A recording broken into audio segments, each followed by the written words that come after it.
this is take 2 from yesterday's video. All of you said that I'm not in manual mode, so we're gonna flick it over into manual. We're in Sport S Plus, so you guys can see that Sport S. Here's Sport S Plus, the downshift. Fine, so we're gonna go to 5,000 RPM in second gear.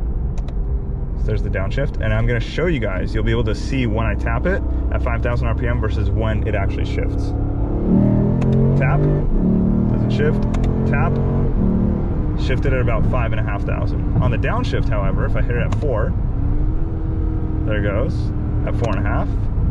So the downshifts are quicker, but I can't say that this is a transmission that's as impressive as this engine and as good as this car looks. Downshift, you can see that the tach doesn't line up with the sound that you're hearing from the engine. And so somebody asked me to also do this in normal mode. And so we'll do it in normal. So I'll click down on the controller. You can see we're in normal mode, and I'm gonna shift with the shift lever instead of the paddles. We're gonna do the same thing. So at 4,000 RPM, I'll shift up from first gear to second. And at 4,000, shift again at 4.5. We're gonna go to 4,000. Again, goes up 300 to 500 RPM in addition to what you want. Downshift at 3,000 RPM, downshift at 3.5.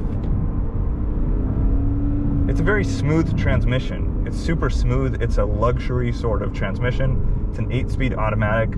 This is definitely no DCT, no DSG, no comparison there.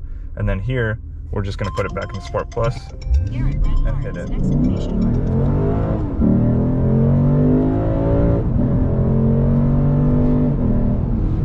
There you go, there's the full test.